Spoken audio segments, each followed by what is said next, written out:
excess. And if they don't live in the property, it's gonna be reassessed on the whole thing. No, that's for you. You have to be 55 years or older in order to take advantage of the house-to-house transfer. She's in a 55 and older community.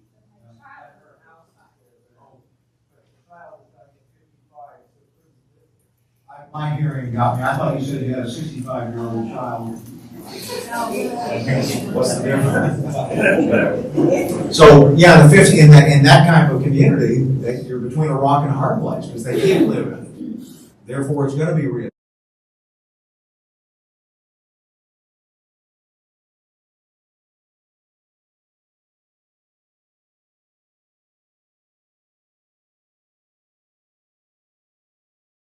Referral to the children at time of death, and the children's name are now on the property and also listed on the tax bill. How would that apply with Prop 19? Well, if I heard you right, you said the child's name is already on the title, or at death it goes to them? At transferable at death, Okay. but the children's names are already on the tax bill. Well, they can't be on the tax bill while you're living and not be on title. Okay, it is on title. Okay, so if you did it before February 16th of 2021, then there would have been no increase. If you transferred it to your child and put them on title with you after that, you would have gotten an increase in your property tax bill. That's it, if it's transferable upon death of the parent. Well, I'm parsing words with you because you said that it was theirs when you died, and you've already put them on title Right, with a transfer on death or a joint tenancy account. right. Well, when you put them on title, that was a transfer that triggered a reassessment. Okay, at the time of the parent's death. That's right. Okay, Well, no, at the time you transferred it. So if you did it right now, I suppose if they were living with you or you were still living in the property, there wouldn't be an increase. the children aren't living on the property right now. Yeah. Okay. So, and the document was done like a year or so ago. Well, I would have warned you not to do that. Hopefully we didn't do that for you. No. Okay. Yeah, because what you've done, and I'm kind of off track a little bit. That's okay, But you put them on title with you. Now if you decide to sell it, you have to get their approval. If right. they get sued, now their creditor can take your interest. Because it's really not their property. You're just putting them on there for convenience, or somebody put them on there for convenience, so that if on death, it would transfer. Right, Well, if things don't go the way you anticipate, now you have a problem that you didn't intend to have. And I say you, I know it's not you, but it's whoever did it. that's fine. And I'm surprised I you may ask didn't. more questions later, but this, But you may have avoided the property tax increase because they're living with you or you're living in the property still. That would be an exception. okay. And I'm gonna have to hold questions. I'm getting warned to move on. Oops. So, any other questions on there? So with your planning, if you want a property to go to a child, talk to us. We need to add that right of first refusal language in there if we want to give the child the opportunity to take advantage of Prop 13. And I think that's got it. I'm going to have the opportunity to introduce you to Brad Dacus from Pacific Justice. How many of you are aware of Pacific Justice? How many of you know we live in an exciting time? And Brad and Pacific Justice are on the front end of the battle. And we're seeing a battle going on in Israel right now. Well, he's on the legal side of the battle to defend our rights, religious and our freedoms here in this country that we're losing. Only because you and I weren't even aware of what was happening. Where you suddenly had, and I know Brad wouldn't talk about this, but where you have, actually you may, where you actually have schools saying it's okay not to tell a parent that their 8-year-old is actually a boy. Girl. Their 8-year-old girl is actually a boy. Oh, and by the way, we're going to go ahead and help them get the hormone replacements that'll damage them for life. Damage their brain. Well, we'll have the surgeries that are necessary. When I say that, that's nuts, isn't it? It is. But it's happening. And it's not just in New York City. It's not just in San Francisco. It's all around the country. And I'm going to bring Brad up to talk about the other areas that we have an opportunity to fight the battle in now. The battle's not over. We're going to win this thing, but we have to engage. Once we engage, they can't win. But they try to keep us silent, saying, be quiet, you don't need to be there.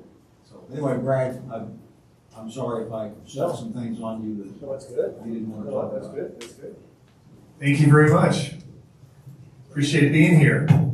It's so easy, isn't it, at times to get discouraged. You just want to throw in the towel, right? You see all this stuff happening, you just throw in the towel. And I just want you to know the fact that my wife and I next month will be permanently moving to Costa Rica. In no way should you get this. I'm just teasing. That was a joke. That was a joke. I thought it'd start off with a joke. Anyway. We at Pacific Justice Institute been around for more than a quarter of a century now. We're very unique as an organization. We have not just one office, not just 2 offices. We now have 36 offices in 26 states, coast to coast. From Miami up to Boston, all over the country, just everywhere, Hawaii. So we have 7 offices here in California. We have the largest footprint of its kind of any legal organization doing this. And the reason we have to have this big footprint is because our commitment is to making sure that everyone gets help. So we don't just cherry pick a few cases here and there. We want to make sure everyone gets help, that no one's left on the side of the road. And so we're really working hard to make that difference. And it's really exciting. Former Attorney General Ed Meese helped me start the organization back in 1997. And it's been a real joy. I know what you're saying. I know exactly what you're thinking. How can he have started the organization in 97 when he's so young? Okay, never mind. My grade gives me away. So anyway, but we've had a lot of exciting things that have happened, and I'm going to talk about some of the cases. But first, I just want to say how much I appreciate the Copenbarger law firm. My wife and I, we had to choose of all the many attorneys, hundreds and hundreds of attorneys across the country, and even in California. We had to choose one to do our trust. And we chose the best. And it's the law firm of Durowitz. It's Copenbarger. And Lloyd himself has been just a real blessing. It's just so we don't have to worry. I once did a trust for my parents because right out of law school, they said, we can have Brad do it. It's free. So and I said, look, I'm not the best. Really, you should have someone else. No, it's so simple. So I did their trust. I was a licensed attorney. Did their trust. And I made a mistake in just one word. One word. Instead of joint tenants, I put joint tenants in common. So they just did that little bit, that one mistake, threw the whole thing into probate, and I had to have a paralegal holding my hand to get me through it. So this is very important that you're here. I tell people you need to have experts. And most attorneys doing this do not qualify for that with that designation. All right, some of the exciting things that we're handling right now that I want to touch up on. First is in terms of, I'm going to touch first in terms of Israel. We at Pacific Justice Institute, we defend religious freedom for quite some time. We have churches and synagogues. We defended a synagogue actually in the San Francisco Bay Area. They were told that they could not build their synagogue unless they agreed to 21 land use restrictions. Just 21. Only on one day of the week, though, did these apply. Just one day of the week. Saturday, right? So you guess that. Isn't government predictable? Their tyranny. Yeah, Saturday. So we stepped up, we were contacted, and we defended them, and we got all 21 land use restrictions removed. We also are open, we do a lot of work with regard to asylum cases. So if Christians or Jews from communist countries or radical Muslim countries want to come to the United States to prevent from being killed and murdered, we step up. The reason we do that is because we couldn't find anyone else out there to send them to. So that's what we do at PJI, and it's been exciting. We helped about 100 Christian Afghan refugees in a Muslim country refugee camp. We stepped in after a Baptist mission organization contacted us, and they said, no one else is helping. I said, we'll do it. We have an expert in this area of law, Whitney Webster, out of our Ohio office. We did it. We've got them all now in the U.S. and Canada, and they've set up churches to do outreach for the Muslim and Afghan refugee communities here in the U.S. and Canada, which is really exciting. And then we've also helped, we put out a recent announcement regarding the universities. I just sent out, and some of you'll be receiving it soon probably for on our mailing list or email list, but I put a loud, clear announcement. I said if there's anyone at any university being harassed because of their support for Israel or because they're Jewish, they need to contact us immediately. And we will go to bat for them and hold those universities accountable for the tyranny that they're engaged in right now as we speak. And we take it. The great thing is, God by His grace has given us this huge footprint all across the country to make sure it's done. Now, my motto in life is, I want to make sure Satan has no place to go for vacation, anywhere. And that's, you clap on that one. That's a good one. Yeah. So we're also engaged in defending businesses and religious freedom in the workplace. So there's a business up in Seattle. There is a business up in Seattle. It's a Korean women's spa, and it's owned by a Christian family. Now, Korean spas are a little different. So if you go to a Korean spa, you don't want to be modest, and because you don't wear any clothes. So it's a Korean woman's spa, which means no men are allowed, right? Well, one man, you know what's happening here in California. Man comes in, he says, hey, I see myself as a woman. I want to go in there. And they said, oh no, there's mothers and their teenage daughters, and they're no, absolutely not. Absolutely not. He goes, so he walks out, and he contacts the state of Washington's Human Rights Commission. See how these oxymoron names? It reminds me of 1984 Charles, the whole, you switch names, they really mean something different. Well, the Washington Human Rights Commission, they go ahead and they're suing to take down this Christian-owned business, Korean Spa, because they're not letting this man be naked in front of naked women. And the state's behind that. Washington State's behind that. Well, it's insane. We bring sanity, we take them right. So we're defending them in court. We're taking all the way to Supreme Court as needed. We also had a lot of people purged from their jobs because of their faith and conviction not to take a vax. Now, a lot of people took the vax. Some people decided they didn't want to take the vax. And they had different levels of risk based on age and multiple factors. But some people who didn't take the vax chose because of religious conviction. They prayed about it. They just felt that it wasn't what God wanted them to do. They felt very uneasy, particularly younger people in particular. And so, as it turns out, they were often lost their jobs. So we went to bat. We had Pacific Justice Institute. We don't get angry. We just sue. So, well, 9 out of 10 of the times we get resolved without litigation. But anyway, we stepped up, and so we're suing my favorite city to sue, San Francisco. We have about 1,000 employees, so it's exciting, and we're going to bat for them. We've helped countless numbers get their jobs back, from Amtrak to Ascension Health. The military, we have an expert in military law out of our Philadelphia office. Got about 500, 700 of those jobs back or kept from being fired. We've been really actively engaged. We also engage in people wanting organ transplants who are on medical death row, is what I call it now, because they're told by a minority of hospitals that all have contracts, coincidentally, with the big pharma. They say, oh no, you have to be vaxxed in order to get your critically needed liver, kidney, heart, lung transplant. You have to be vaxxed. Even though there's 2 studies saying that your body will more likely reject the organ. It's not about logic. So we stepped in, and we're representing them.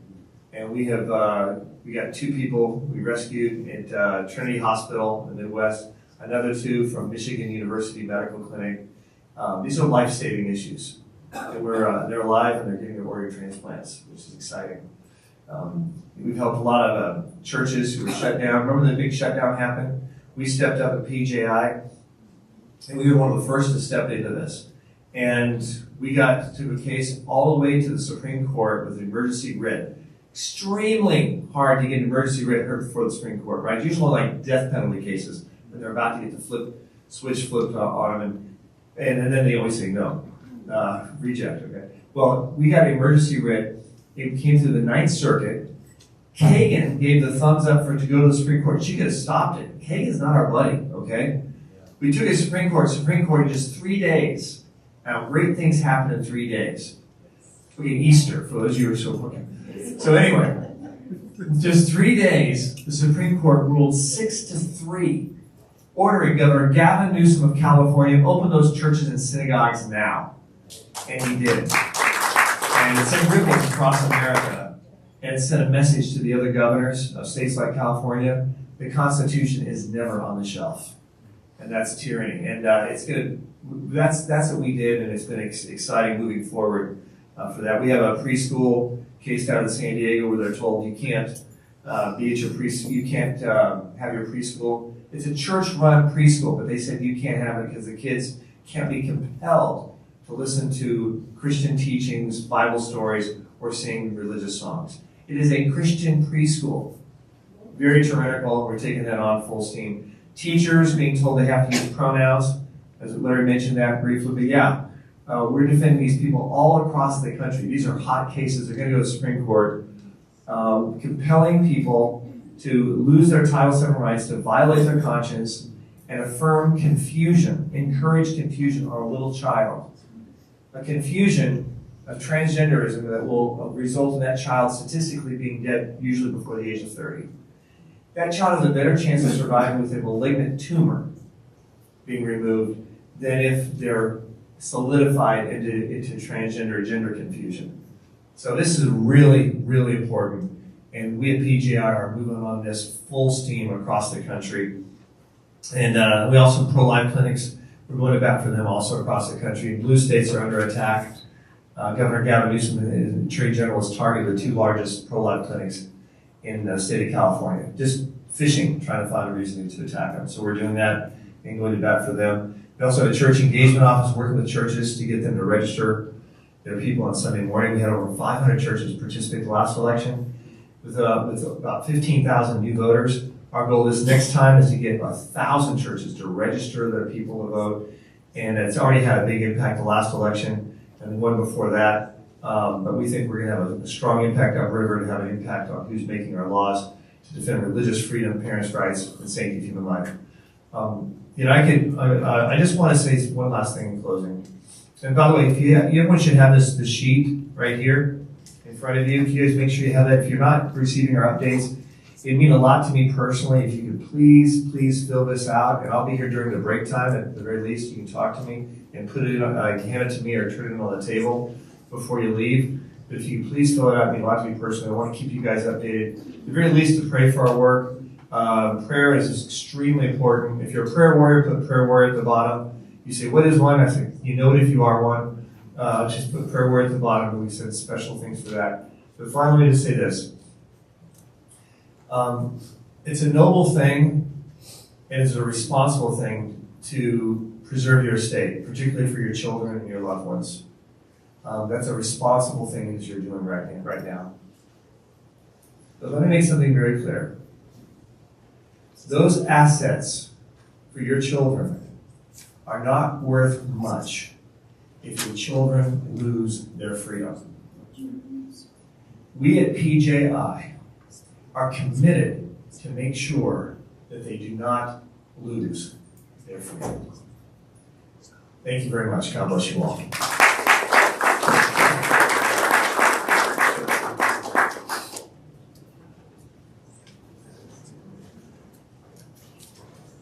Good morning. I'm Stan Hutchinson, and I have fortunately been in practice for 44 years. And 2 years ago, I merged my practice with Copenbarger and Copenbarger. My practice was estate planning primarily, and one of the features that I've always done is treat my clients like they are family members. One of the nice things that I've experienced with Copenbarger is they too treat their clients like family members. They care. They want to make sure that you are aware of what is going on.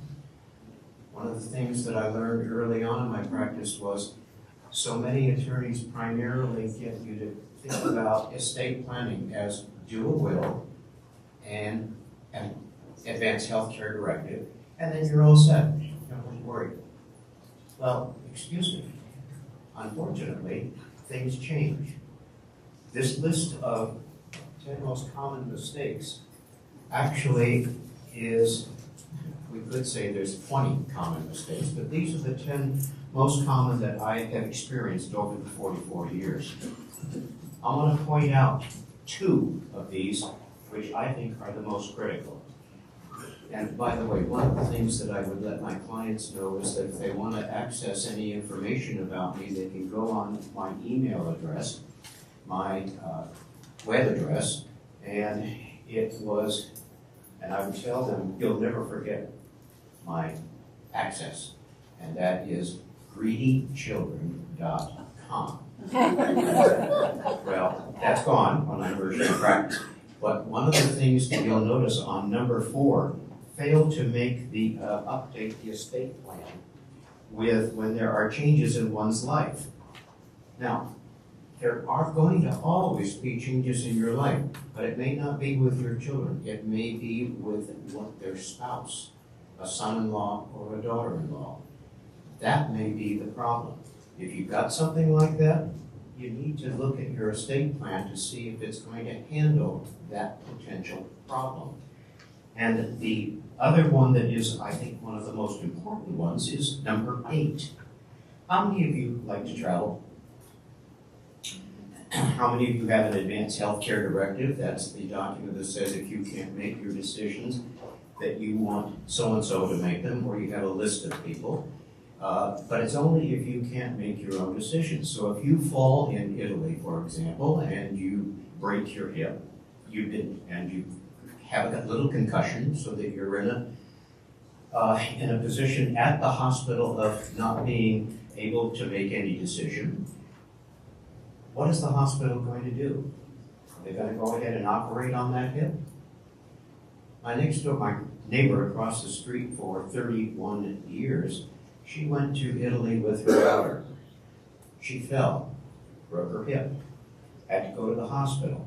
Her daughter was with her, and she was the first named person to make a medical decision if my friend couldn't make it.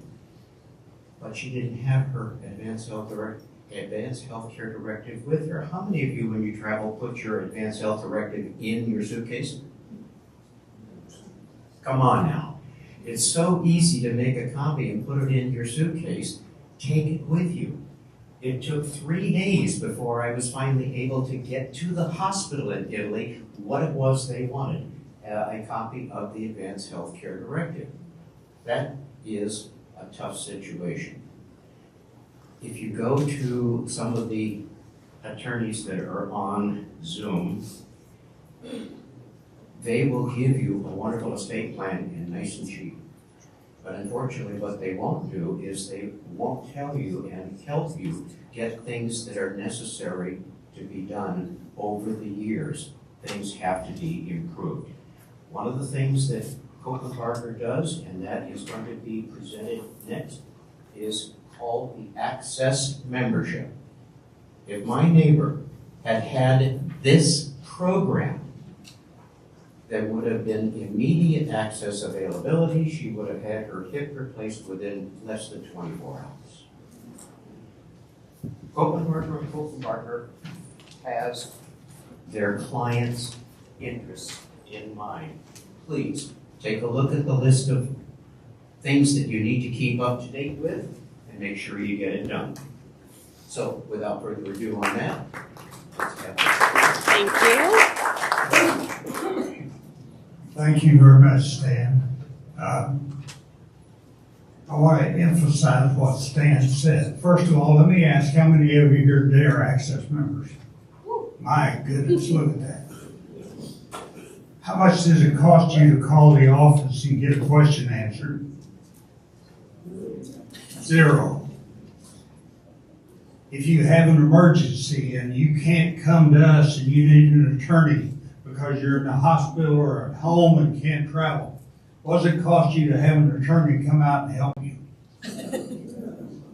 That program was developed because I wanted to make sure that as my clients got older and as their families grew, that we were there to protect them to the best of our ability. And so it just makes my heart glad to see how many of you have become part of that program.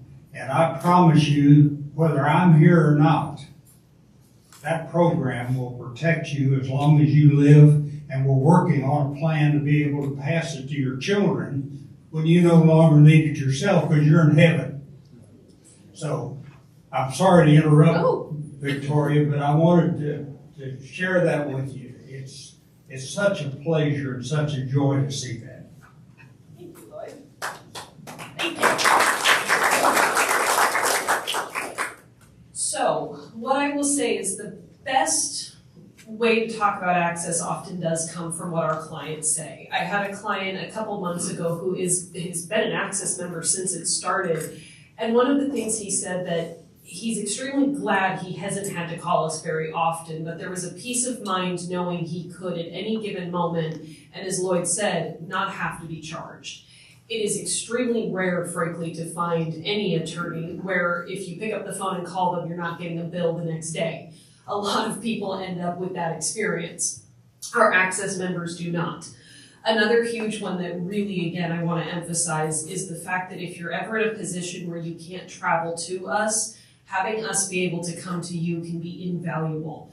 Unfortunately, as our clients get older, quite a few of them become unable to drive themselves or even just frankly leave the house at all, even if someone else drove them. And so we're able to take all of our stuff over there. If you need to sign, if you need an appointment just to review, we're able to be there for you. That access, it's called access for a reason. We want you to have access to us so that if you, especially if you're in the middle of an emergent crisis, you don't have to worry about, am I going to be able to get a hold of them? And really, am I going to have to then be charged because I just needed a simple question answered? A lot of what we do here is very focused on legacy, and the Access membership is one of the ways a lot of our clients have helped instill that legacy even for their family. One of the things that happens after you pass away as an Access member is your family does get some benefit then to that membership. They can come and talk to our administration team and get 2 hours of free consultation time. That can be invaluable because for some administrations, it will be complex. You absolutely need us involved. We need to be there to basically handhold through the entire process. For other people, it's not that complicated. They need some questions answered. They don't need as much involvement. And so that 2 hours can take care of a lot of, especially the preliminary questions of, what do I do next? And so this membership really does, again, help instill that legacy. If you have any questions on that, we do have our access table out there, and that does transition us over to our break. So we are going to take a 15-minute break. This is obviously your time to use the restroom, get food, or whatever else you need. But it's also a time that you can get more information on access and sign up for that free consultation that you all get. Where you checked in, Myra and Melissa will be back there for any appointments that you are interested in. Good news also, though, is if you don't know about if you need an appointment yet or those times don't work, just let us know. We'll call you and make sure you get on the schedule for a time that does. So we have a 15-minute break. We'll come back. You'll get an extra 2 minutes. We'll come back at 10:30. And then the attorneys will be around to answer questions as well. Thank you.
it's a long-term relationship. It's estate planning, but it's personal. And we're able to minister to that person and give them counsel and give them guidance and let them know they're not alone. When we first walked in the door here, we just felt so at ease. They greeted us really in a wonderful, welcoming way. We just had a much more positive experience than we've had elsewhere. One of the things that we are known for is the fact that we have always put clients and their needs first. So service is extremely important to us. As I was getting older, clients were looking at me and saying, hey, your hair's getting gray. I think you're going to retire. And I've looked for years for a company that would service clients in the same manner that I felt that I was serving my clients. And I finally found Copenbarger. I've learned over the years that you do business with people you like and you trust, whether it's the gardener you're hiring or it's your surgeon and certainly an attorney. And what we found when we walked through the door was that pretty much immediately we loved the people here. And that's why we chose Copenbarger. Without our team of people, we're nothing. We have the best attorneys you can ask for, the greatest education and credentials, but without that team of people, we're not anything. So not only are you servicing the client, but the fact that everyone cares about each other unites us as one group, and it's pretty exciting to be on a team like this. The Copenbarger firm is an outstanding firm. They are very generous, they are the most kind people, and they have done an outstanding job for my husband and I. It was some 20 years ago, we made an appointment and we came to the office, and that's when we met Larry Copenbarger. He was an outstanding man. We have become a family over the years. I was really taken by his hospitality, his warmness, and that's how we became friends. We're keeping that in mind when we're bringing new staff on board, that they recognize that in order of priority, it's serving first. It's not just about their technical skill, it's really about making sure that they're a good fit culturally, and that's what's ultimately going to lead to a successful transition of Lloyd's legacy. Someday I'm not going to be here anymore, but the people who have relied on our representation will be. And I know the people that are the clients of Copenbarger will be taken care of in the future just as well by the other attorneys. When you hear it from our clients, they feel like they're cared for here, and I think to come in and want to change that, I came here because I want to care for them and I want to keep this legacy going. Gives you a great sense of satisfaction that what you're providing to your client cannot be surpassed. Maybe equaled by some law firms, but definitely not surpassed. I'm very, very confident in the work that they do here, and my experience has been tremendous. I believe sincerely when I look at the future possibilities of this firm that we can impact thousands of families, just like we have over the last 40 years. Every night when I go home and I look in that same mirror, I can say to myself, you had an impact in some people's lives today that will make their lives better. Now, how does it get any better than that in life?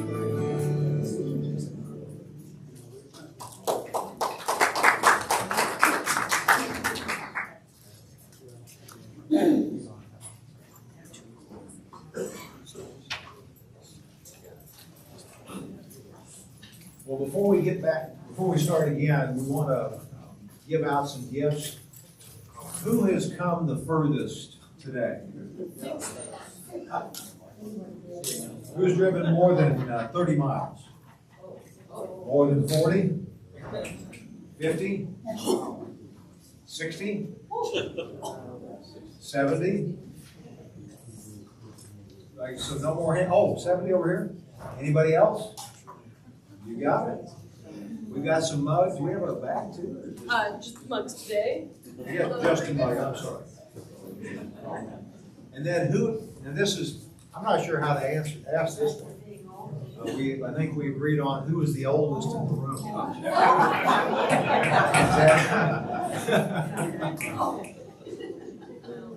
Is that one that we should use? The oldest? All right. So who's over the age of 80? Who's over the age of 85? How about 86? 90? Wow. All right, we got it over here.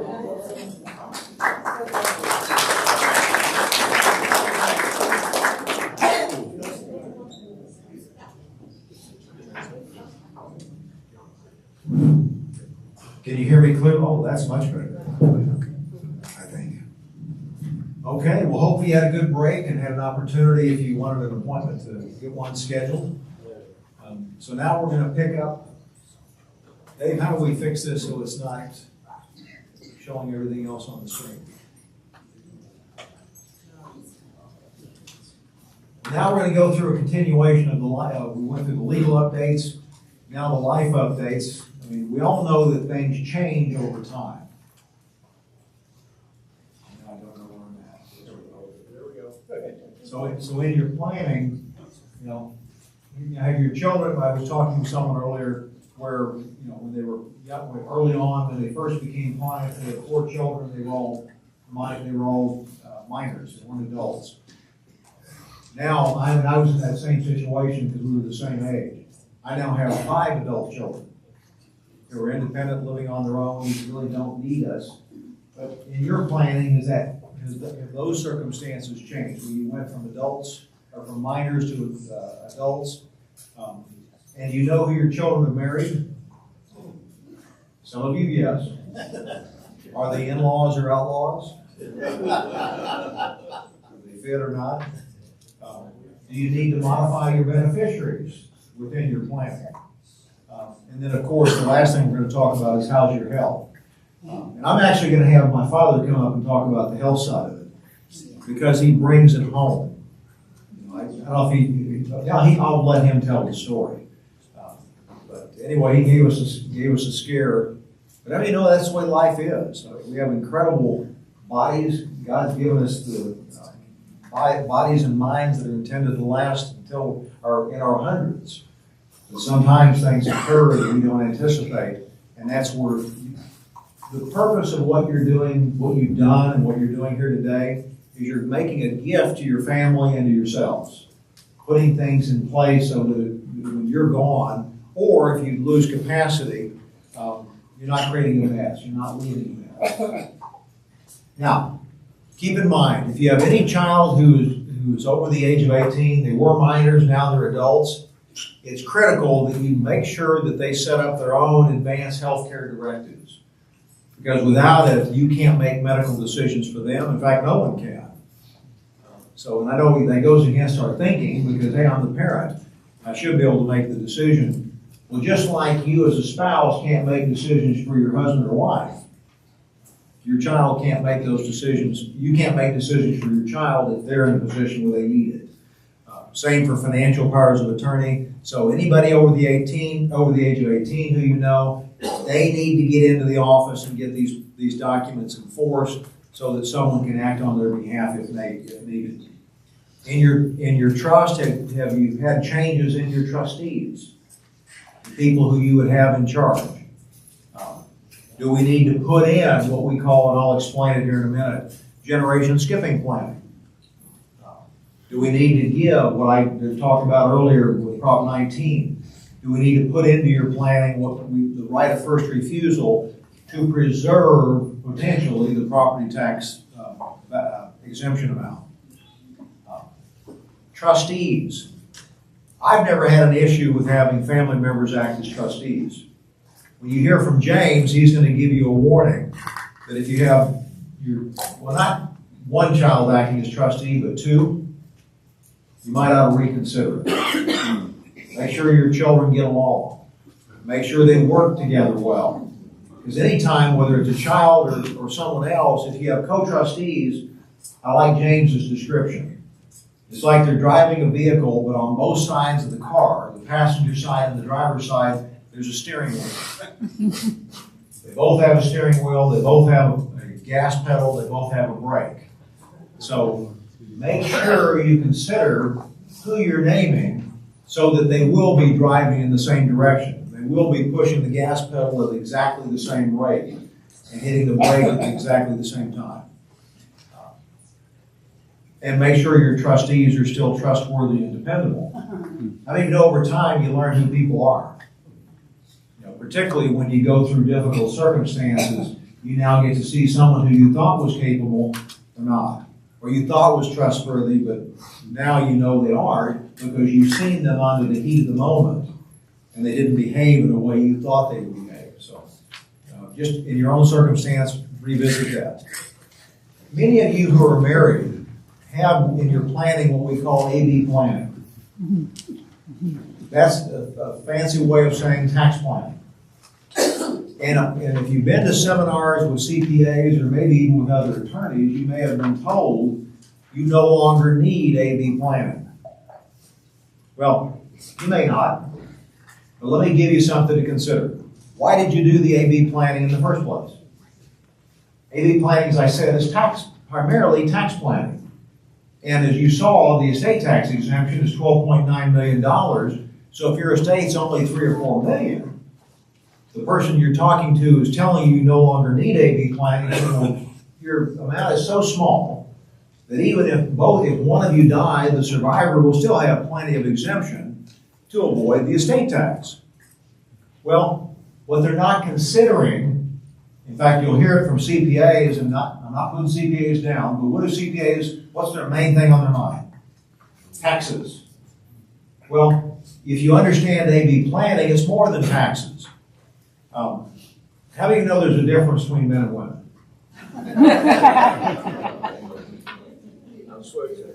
You'll swear to it. Well, it's biological, but also, if I'll pick on Judy and myself, and you can tell the story through me. So, if I die, is Judy likely to remarry? Maybe. Well, she's beautiful, she's smart, so somebody will try to trick her into marrying. But if she does remarry, we have 5 children. What's her primary focus? She may love her new husband, but what's her primary concern going to be? Our 5 children.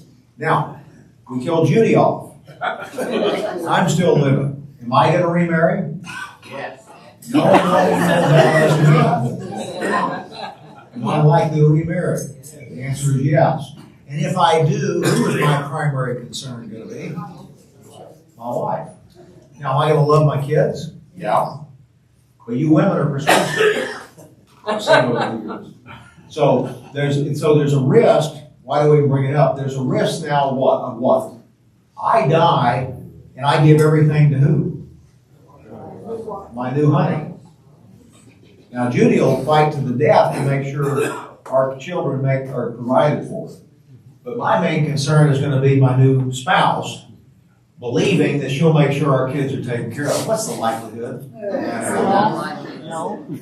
That's one of the benefits of AB planning, is it requires that when one spouse dies, that the estate be divided into 2. The surviving spouse is in charge of all of it. So in this example, I'm in charge of all of what Judy and I had accumulated. But her half of the estate, I can't give it to a new spouse. I can only give it to the people who we agreed to give it to while she was living, which are who? Our kids, charitable, and other, so we can make those distributions. So it creates remarriage protection. It also creates for the surviving spouse strong creditor protection. So in this case, Judy's half of the estate, I get sued. In my grief, I failed to pay the premium on our auto insurance. And I run somebody over. It's actually their fault, but it doesn't matter. I get sued, they get a judgment against me. Well, they can take all of my half of the estate, but they can't take Judy's. Very powerful. And in fact, we, as a family, we experienced, and Dad sometimes tells the story, when we have the family farm in Oklahoma, 200 acres, oil and gas, and because it was set up in an irrevocable trust that initially was an AB trust, same idea, an oil company tried to trick my uncle and my father into, actually they lied to them, and then use the Oklahoma Oil and Gas Commission, went against what the rules are, and tried to take the property to satisfy what they said was owed to them because of a dry hole they drilled.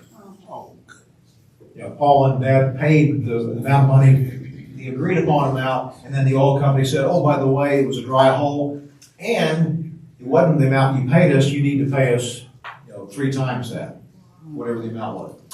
But because that trust was set up in an irrevocable way, the way the spouse, like Judy's half is now, that oil company couldn't take Judy's oil well, or that property that has the oil well on it. In fact, now that ironically, side of the story, that property now is on one of the biggest gas finds in the country. Yeah. So in other words, the oil company was trying to play games. In fact, they drilled to the exact same level we already knew there was no oil and gas. So, but anyway, side story, the benefit of the irrevocable trust is what I'm trying to point out. That creditor couldn't take it, even though they'd gotten a judgment, and they did have to pay back what this oil company said they were owed. But fortunately, the property the property was able to produce more than what was needed. That's why your AB trust may still be valid, and you may still want it. So was I talking about taxes when I talked about remarriage? Was I talking about taxes when I talked about your creditors trying to take it, or the surviving spouse's creditors? No. So tax is just one reason you have an AB trust. And I don't care whether you have a $21 million estate or a $3 million estate, it protects half of it. And make sure that everything stays in the family. Now let's talk about your kids. I jokingly use the term in-laws and outlaws. So you die, both of you are gone. You know who your children are married to? What are our concerns? If you give the money to your children right now, I like to use the example, just gift wrap it and say to them, guys, here's your inheritance, take it, God bless you. What if your child dies right after they receive it and they're married? Who's likely to receive that inheritance now? Their spouse. Same scenario, is their spouse likely to remarry? And if their spouse remarries, is there now a great possibility that that inheritance money that you intended to go to your grandchildren is now going to go to a third party family, kids you don't even know? You have the ability in your planning to put in language, we call it generation skipping planning. It's a tax term again, that we're not using for tax purposes. It's provisions that allow you to give money to your children, but say to your child, son, daughter, this is yours, but in the event of your premature death, you can provide for your spouse, but that money that's there for your spouse is not there for your spouse. It's ultimately there for your grandchildren, our grandchildren, your kids. You see a benefit to that? It also gives to your children creditor protection. So just like the example I gave where I ran somebody over and Judy's half of the estate couldn't be had, your child's inheritance can't be had by the creditor when you have that generation skipping planning in place. And it also creates divorce protection. So your child survives you, but then their spouse says, you know what, it's nice you have that inheritance money. I'm leaving now for the Bahamas, give me half of it, and I'll be happy. Well, when you set it up the way I'm describing it, that child's spouse can't get it. It keeps it from being part of the marital estate. So that's one of the, these are things to keep in mind. Do you need to look at in your planning, if you have grandchildren, do you need to build in minor's trust for those grandkids? Do you need to build in what I just described, the generation skipping planning? Do you have charities you wish to support? We just had Brad up here with PGI. It's critical that we as people who care take the time and contribute to the entities and the organizations that have impacted us, whether it's our university, our church, obviously our churches, but also other places that impact society. So look at your planning for that. How about your animals? Sometimes our animals are our family, but we really don't think hard on providing it in the trust. You can build into your planning specific provisions to deal with your animals. In fact, I think we had one where there was a parrot that was given money, a substantial amount of money for the rest of its life. Now, we swear that the thing has changed over 2 or 3 times. But nonetheless, the trust was there for it, and you can do the same thing for your parrot or other animal. Do you want to make sure that if your children are not in a position to do it, that your grandchildren have the source of funds to pay for the type of education you want them to have? Now, I'm kind of hesitant to say education. The CBU is great. But more and more I'm running into families, and hopefully you haven't run into this, where you send your child off to a great university and they come back hating the values that you raised them with. Have you seen that? Yeah. Yes. And again, it's not an apocryphal statement, it's true. So when you give your money, make sure if you're setting aside money for education that you put some limits or requirements on it so that those universities can't take advantage. Or because the child doesn't know. I mean, I was always taught, hey, Harvard's a great university. It is, or it was. It was. But now you have people, brilliant minds, being taught mush, which is a shame. Anyway, I'm pontificating now. I didn't mean to do that. If you have a beneficiary who is subject to special needs, it's critical that you put into your planning provisions to deal with that circumstance. Otherwise, if they're on government benefits, there's a great risk that the inheritance money you're giving them will cause them to lose the benefits they're on. And then what happens when the inheritance money you give them is gone? Now they have to reapply. And how many of you have heard of the issues of dealing with the government and reapplying for benefits? So the best of all worlds is to structure it so that the inheritance money you're giving them is there for them to supplement their needs. Cover more if needed, but not cause them to lose their benefits. And we call that special needs planning. Now I'm going to have Dad come up and talk about the health issues. As we get older, frankly, when we're younger even, we need to be cautious, concerned, and aware of our health. I look at Dad and I don't see him as old. To me, he looks like he's my age. In fact, I think we look like brothers. They do. But as he'll tell you, one day he was fine, maybe have a little bit difficulty breathing, shortness of breath, not a big deal. Doctors looked at the scan that he was having before a colonoscopy, no heart issues. A week later, the doctor called him back and said, I looked at those scans again, and I want to have you come in. Something's not right. So literally, at one point, they said everything was fine. Next point, they said, we think we've got an issue. And then he had to have open heart surgery. 5 bypasses, 80% to 90% blockage. Again, you never know when those things are happening. Looking at it, you wouldn't know there was an issue. In fact, all of us, none of us know what's going on. So I guess I'm pontificating again, be proactive in your health care. Stay up on it. Get the testings done, checkups, and listen to your body. If you think something's not right, don't let a doctor tell you, what you think is not right is right. There's nothing wrong. Stay up on it. Thank you very much, Larry. Now, I'll see if I know how to run this thing. Well, first of all, obviously, as we get older, the body starts to wear out. It's just part of God's plan for us. But I would encourage every one of you, when you get to the age that Larry is now, and encourage your kids to do that. That's the time to go in and have some checking done.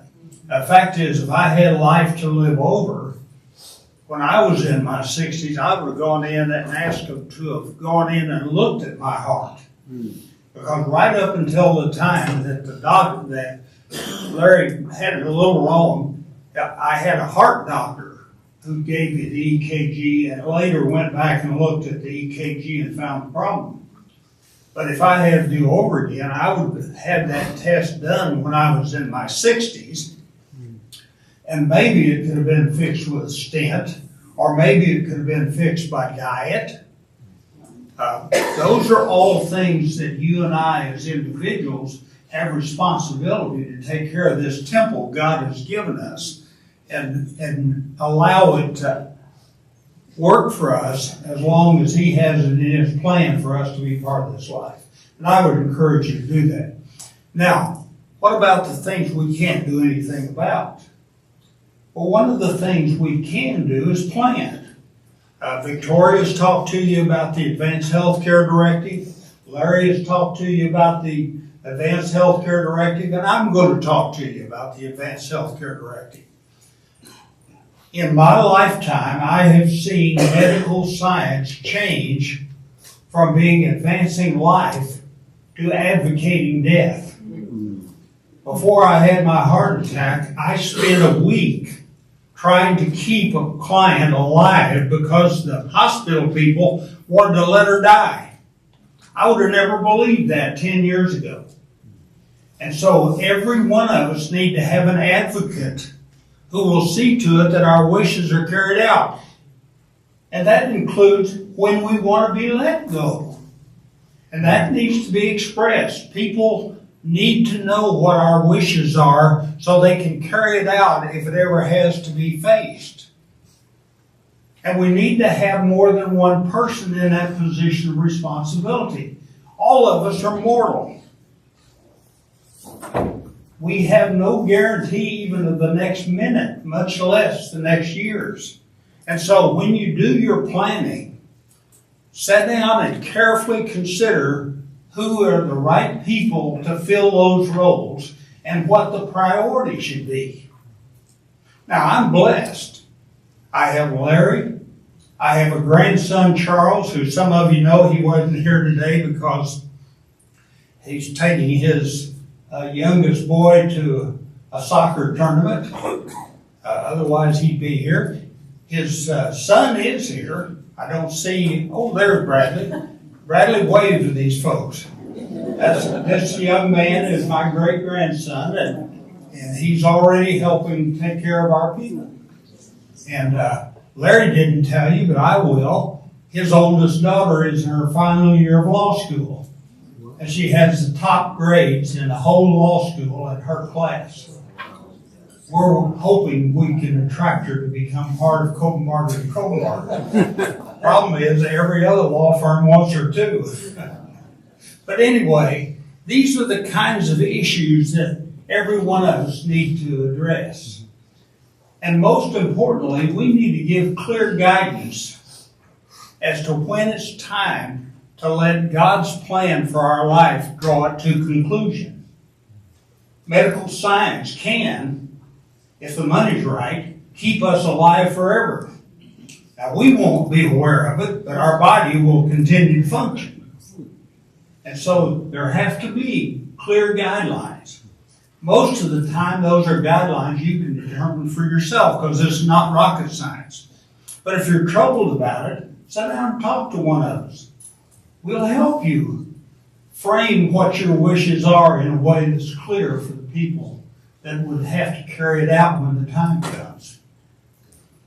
And then finally, make sure that you've made arrangements for when you can't take care of yourself any longer. Laura and I, because we are blessed with a unique situation, built a compound. And we have a home there in that compound. Our grandson and his family live in that compound. He's been trying to take care of me ever since he's 2 years old. And now he's 35, and I, a few years ago, realized he was dead serious about taking care of us as long as we live. And so we built a place for caregivers to live there that he can supervise when the time comes. If the Lord lets us live beyond the ability to take care of ourselves, we'll be taken care of. Now, there are wonderful care facilities, and I'm not criticizing those at all. But let me tell you, it's a whole lot nicer to be woke up by your 8-year-old granddaughter than it is a nurse. Yes. Seriously. Yes. And these are the kinds of things that you, based on your individual circumstances, need to give guidance to the people who love and care about you so they can carry it out. And you need to make certain that the financial resources are structured in such a way that it can be used for those purposes. Now, everybody's not the same. Everybody doesn't have the same resources. But every one of us can plan based on what we have control of. Now, a year ago, I would have talked to you about Medi-Cal planning because it was critical that when you reach our stage in life, and many of you are near my stage in life if you're not already there, to make sure that if you can't care for yourself and your family can no longer care for you, because that's a major burden, that you could be cared for in a quality facility for as long as you lived. And to do that in such a way that your financial resources were not destroyed, providing for your care and depriving your spouse, if your spouse is still healthy and okay, of the resources that they need to live on as long as they live. Well, right now we're in a transition period, and we don't know what the Medi-Cal law is going to be. Frankly, it is very, very favorable, the laws that California is considering to provide for care for those of us who are elderly. My fear is that California has not been as wise as it should be in its expenditures. And just like the governor vetoed this last week, a bill that would provide free condoms, I'm afraid that government, when they start seeing the bills come in for Medi-Cal protection, will change those laws as well. And so we need to make sure that to the best of our ability, we protected ourselves now so that governmental changes cannot adversely affect us to too great a degree. And so those are issues that I would encourage you to consider very strongly. If you have questions about it, first of all, I intend to be back on the job sometime in the next month. And I would welcome you calling in wanting an appointment with me, but I also understand if you want somebody a little younger, whose life expectancy may be a little better than mine. Although with your prayers, who knows how long I can last. Anyway, without any further delay, let me introduce to you a very wonderful attorney in our office, Sonny Warren. Sonny, I hope Good morning, everyone. How are you doing? I'm going to talk to you about our business and tax department, which I know might not be of pressing importance to some of you, but you all have kids and other relatives that might be more in the business formation and analysis season. So tell them about us and maybe give out some of those portions of the outline when you take that home. So we're going to see if I'm going to do it this way. So it's business and tax department, and the younger among you could have issues that you'd want to get some background on, some analysis in tax. So we deal with all the taxes except for, frankly, international. And so that would be gift, estate, and all the income taxes, state and federal, and property tax. So in advice on business entities, generally it's a contract issue or an entity formation issue. And looking down, my whole plan and goal is to help you protect your nest egg. So when a child is, for instance, starting up a business or already has one, a successful business, they might need an analysis on which entity would be best for them to use. And one of the big things that we get is rental properties. That one is pretty much a slam dunk, that a limited liability company is the best. I'm seeing over the years that the simplicity of an LLC and the protection that has become known to be as good as a corporation is great. to not have to worry about all the details of a corporation where you've got to have annual minutes and other paperwork. This is really the way to go. So you can go quite simply and not have a big bunch of hassle going forward. So the nest egg that I refer to, of course, is what everybody else has been talking about all morning. All of your assets, except that rental property or that business.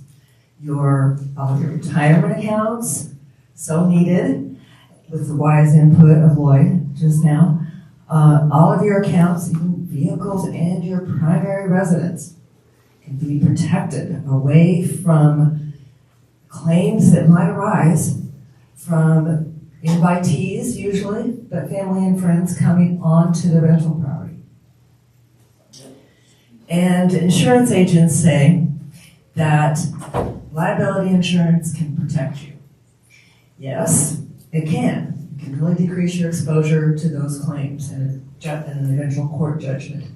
But I say, why give yourself any exposure at all when a very simple tool is available to give you virtually minimal risk? So as I've implied, the risk is real for rental properties. Many lawsuits have been filed and won against landlords for things that are really outrageous, like a tenant's dog breaking loose from the home, from the yard, running blocks away, biting someone, and the landlord gets held liable. When in fact the old law was a vicious dog who's been known to bite is almost an ultra-hazardous liability that the owner is responsible for. These liberal new laws going against the wealthy have worked against us there. The aggressive courts. So you've heard about Prop 19. We've got a great workaround for you in the form of an LLC. It's tricky and must be done correctly, but the tip is that you start thinking about that LLC protection before you buy the next rental property. And then the purchase occurs in the limited liability company, and you can end up doing a lot of gifting of LLC interests without increasing the property tax basis for the home. So with great new big values, it's great to protect that current low assessed value for property taxes. The one, well, there's several requirements on how you do this right, but the one requirement on gifting, the one limitation on gifting is no one child can receive more than 50%. But that's usually not an issue, because you can give some to grandchildren also.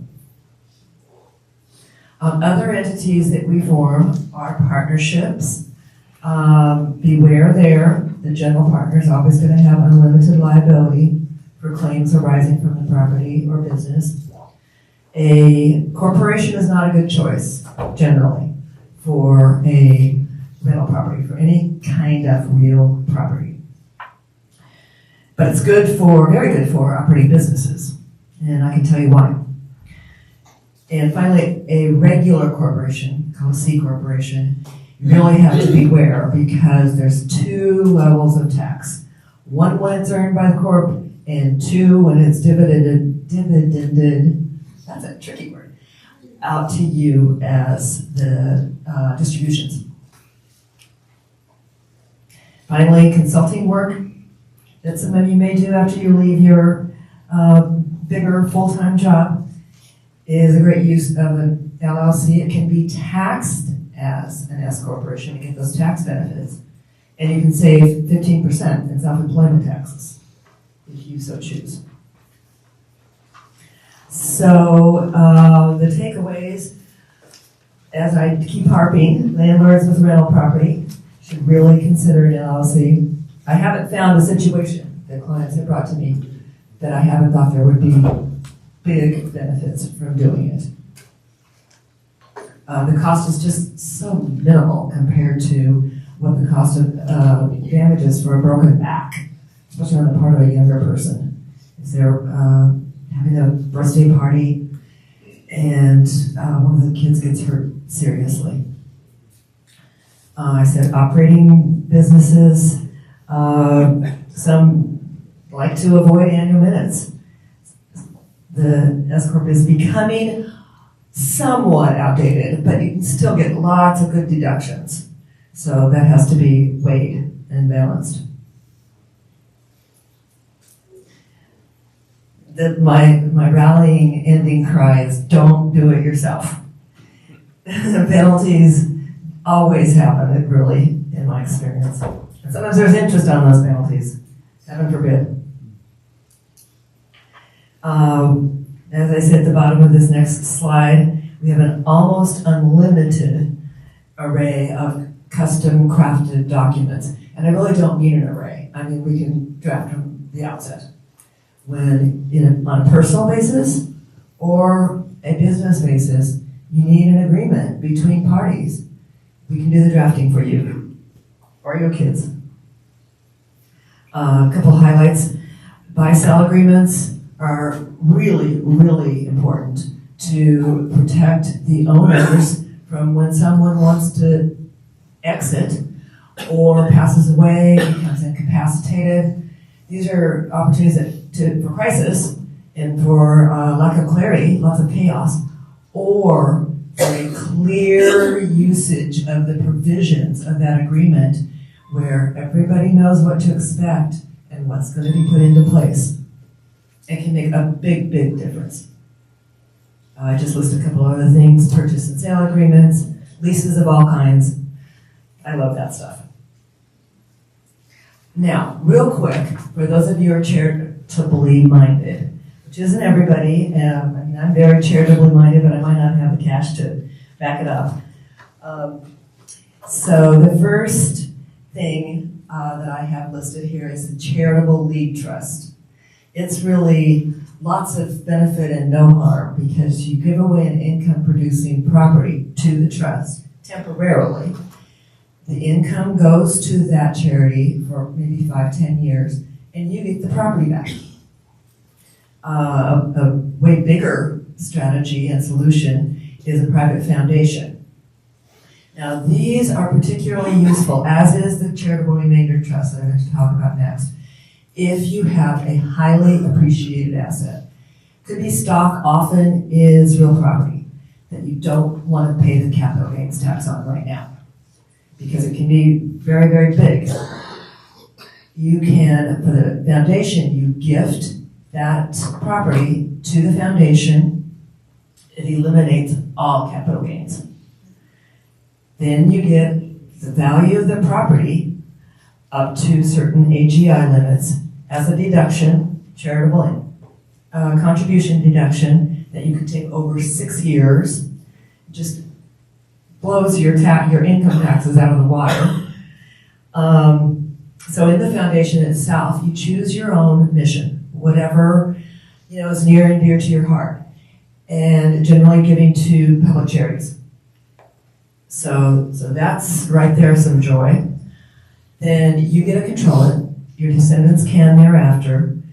And recently, there seems to be a lot of giving desires these days in education. I've seen clients be, I think, as happy with giving out soccer camp fees as with giving PhD tuition. There's just a lot of joy to be had out there. Now, as I said, the charitable remainder trust often is used when you have a pretty extensive amount of capital gain in a property that you don't want to pay tax on. You could be paying as much as 33% tax on that gain. That's 20% at the highest rate for federal capital gains and 13% at state. So it's a huge bite out of the proceeds. With the CRT, no immediate tax. As the income is paid to you and your spouse over a lifetime, your joint lifetimes, i.e. the life of the second to pass away, the capital gain is slowly recognized in your income. And just to emphasize, you get to keep an amount of, including all of the annual income, paid perhaps monthly, if most convenient for you. Next slide, some CRT details. That remainder goes to charity only after the second to passes away. You donate the value of the appreciated property, and for a public charity, you get to deduct 30%, up to 30% of your gross income. So those are large numbers on both sides. I think it's one of the best tools available in the tax world. Oh, so just a public service announcement on the Corporate Transparency Act.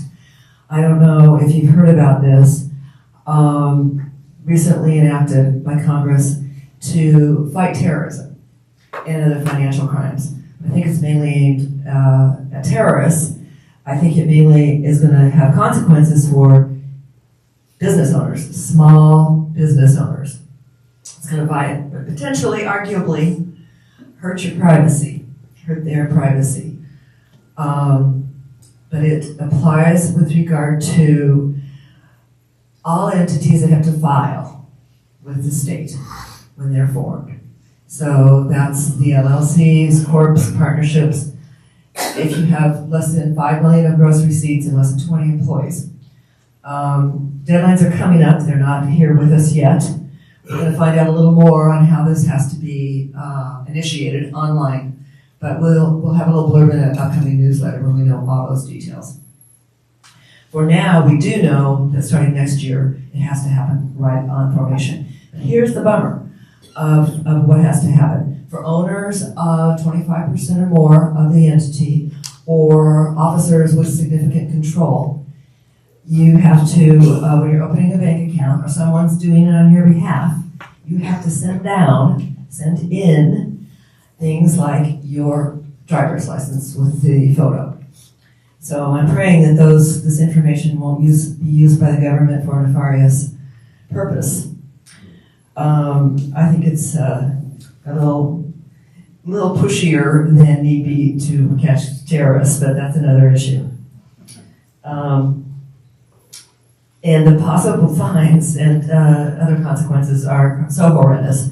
Up to $10,000 fine and up to 2 years in prison. So that's not quite as awful as it sounds, because you must have falsified information to get those consequences. But it's bizarrely huge. I hope it catches a lot of terrorists or prevents them from operating. So closing reminders, protect your nest egg with an LLC.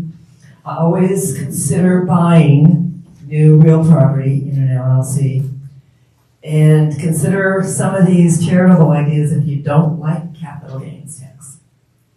So I'm going to give it over to James, and would love to see you in a meeting or a Zoom, if needed. Thanks for your attention.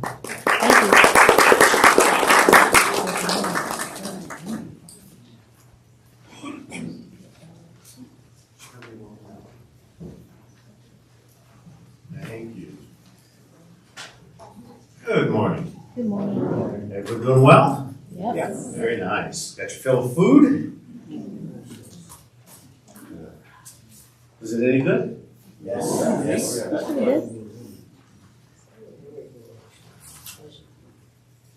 Administration. It's what happens when you become incapacitated or pass away.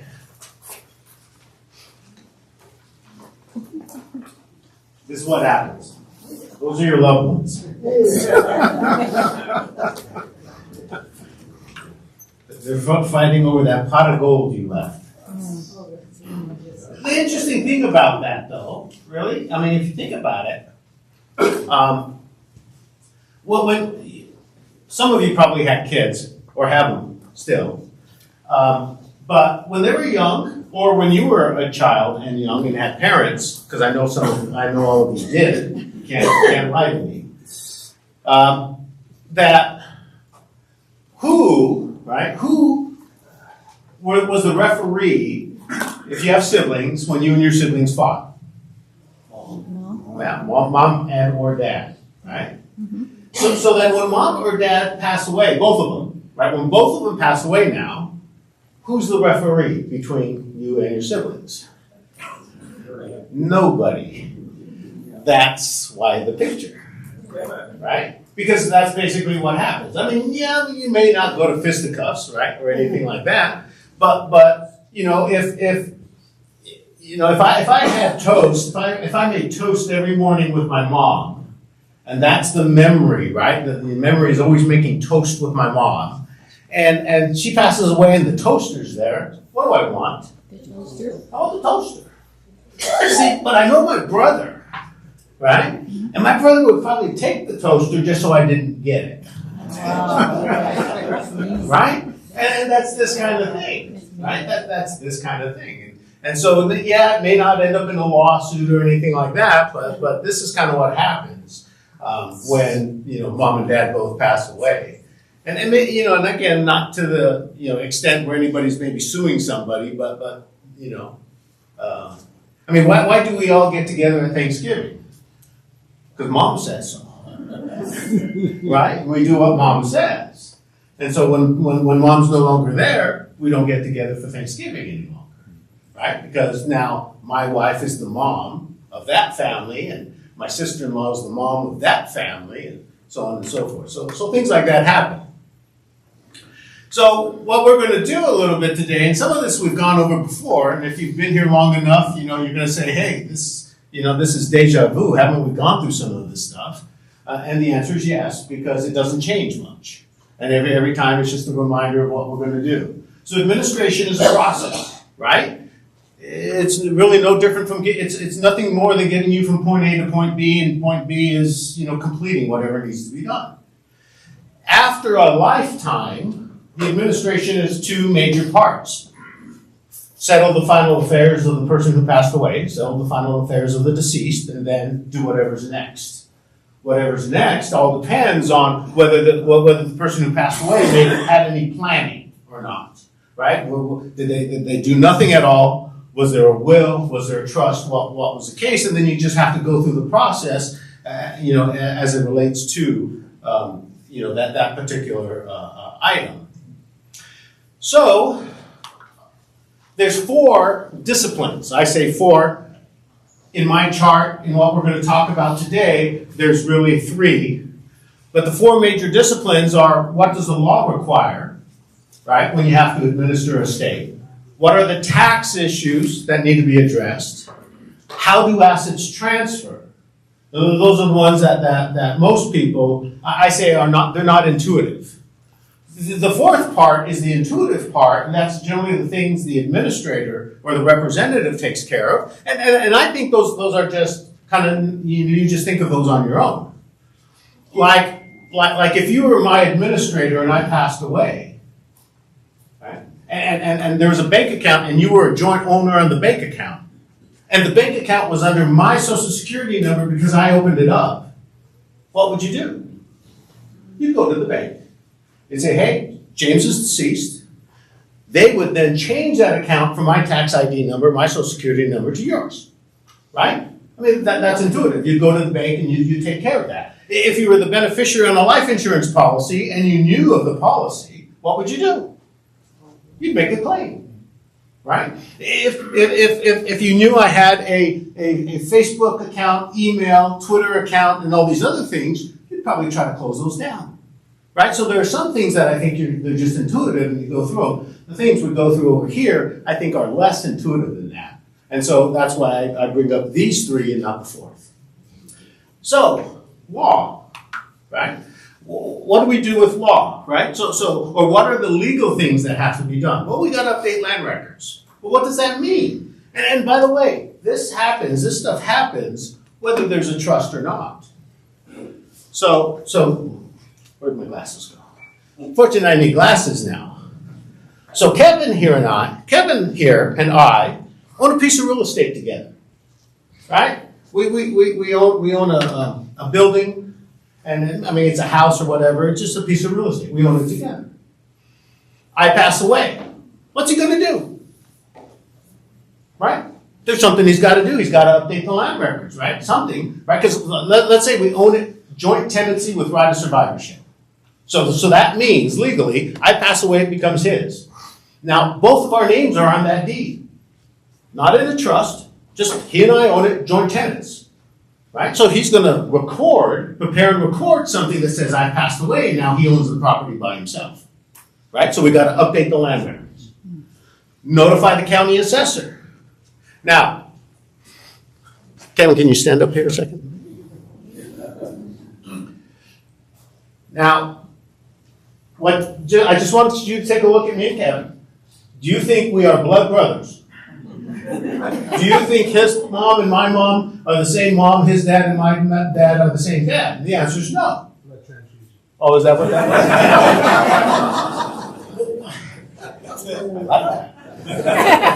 Well, actually, if we showed you, neither of us had belly buttons, so we're clones. and so but my point is, right? So he's got to notify the county assessor. You can sit down now. He's got to notify the county assessor because why? Well, he's got to tell the county assessor wants to know whether they could reassess the property, right? And because he's not my dad or I'm not his dad, and it wasn't our primary residence, they're going to reassess the property. They want to know, right? So that's a legal responsibility. The law says he has 150 days from the day I pass away, to notify the county assessor, or they could reassess. Right? Even if there was an exemption, even if he was my child and he passed and he takes that property and it's the primary residence and there's an exclusion, they can reassess it after that 150 days. Notify beneficiaries. Now this happens, right? Now if Kevin and I own that piece of real estate and there's no will, no trust or anything at all, that's the only thing I own, there's probably no reason to notify any beneficiaries or heirs or anything like that. Right? But on the other hand, if there's a trust or a probate, like if we're in probate, do people get notified? Yeah, the court requires it. If any of you have ever been through a probate, you know that. You've got to send, notices to almost everybody. Right? And in the trust, when the trust or a portion of a trust becomes irrevocable, the law says the same thing. Likewise, if I become incapacitated, it's my trust, if I become incapacitated, the law also says that the trustee of my trust has to treat me as though I died for notice purposes. And notices have to go to everybody required by law. All right? So in that instance, let's say Kevin and Dawn have a trust together. Let's just assume they do. Okay? Yeah, let's just assume that. And so both of them become incapacitated. Right? So both of them become incapacitated. Well, now the trustee of the trust has to treat them as though they both passed away for notices and give notice to all of their heirs, right? And any beneficiary in the trust. Right? So there are some notice requirements. And again, these things aren't intuitive. These things you'd have to read the law and all that other stuff. No. The Department of Health Care Services wants to be notified when somebody dies. It's a good thing to do it as well. But that's just to make sure that they don't get any, they want to make sure that whoever, the decedent, they don't get reimbursed from the decedent's estate because they were using government services or benefits. I like sending it for Social Security fraud, right? So if I pass away, my Social Security number is technically supposed to go away. But if somebody else starts using it later on to get government benefits, and then they go back and try to charge my family for it, that's not necessarily, that just becomes a burden on the family. Lodge the will, right? The will has to go into court. Not to begin anything, just for safekeeping purposes. Why? Well, they become the custodian. Why? Because the law said it. Why? Because that's what the legislator thought was best. Why? I don't know. It's just what the law says. Right? You've got to get a tax ID number. What happens to my Social Security number when I die? Yeah, it goes back. It goes away. It's no longer valid. So if I have a trust or a probate, right, there's still assets in there, and those assets potentially are earning income. Well, how does the IRS tax that income then? I'm deceased, they can't tax me. The estate, the trust, the probate has to get a tax ID number. And the trust, the probate becomes a separate taxpayer for the temporary period between the time I pass away, the time the administrator settles my affairs, and then ultimately distributes the assets based on whatever the will, the trust, or the law says. All right? So the trust, the estate needs to get a tax ID number.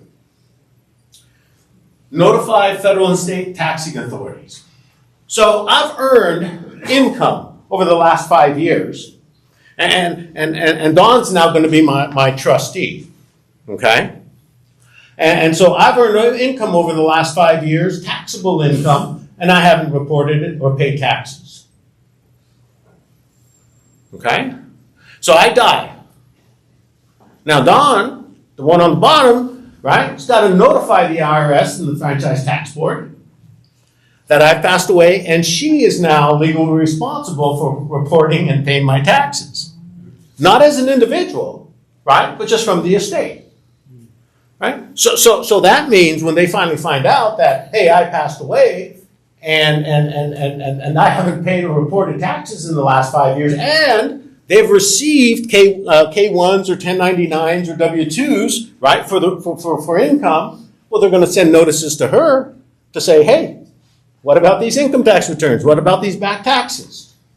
Right? So because if she doesn't do that, if she doesn't notify them and makes a distribution, because all of you are beneficiaries, right? And she makes a distribution to all of you, then the IRS comes back after, and how's she going to pay those taxes? Out of her own pocket. And then she's got to go and sue all of you if you're not willing to give the money back, to get the money back from you. Right? And she's I talked to her about it. She's not willing to do that. No, she says she's not willing to sue you guys. She likes you guys too much, and she knows you're not going to give the money back, right? So she wants to take care of that before she makes the distributions, right? She wants to take care of all that before she makes any distributions out to you guys. So.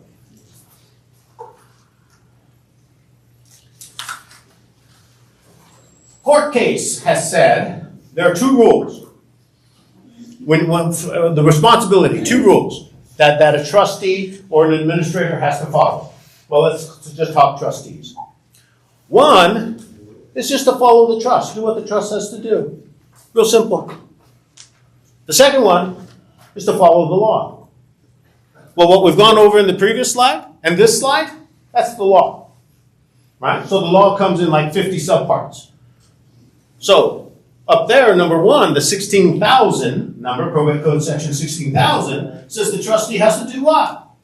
Do what the trust says to do. Can't deviate. So if I say, let's say I have a house. I have a house.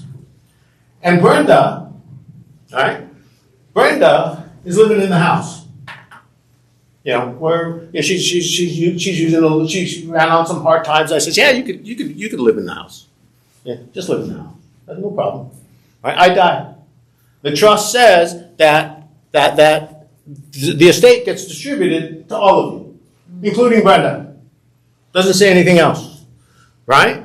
But Dawn, out of the kindness of her heart, right? Because she says, no, you could just live there for a while. I'll let you live there for 2, 3, 4, 5 years, whatever, until you need to move out.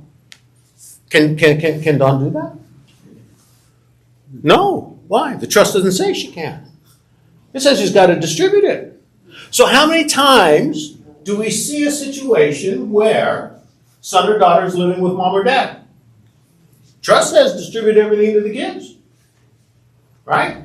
And so a sympathetic child, right, who's sympathetic to the one living in the house, trustee, sympathetic child trustee, right, says to the child living in the house, oh, just live there. No problem. Right? Can that trustee do that? No. The trustee's not doing what the trust has to do. Has to follow the trust. The trust of it is an instruction manual. Those are the rules. Right? So you got to do what the trust has to do.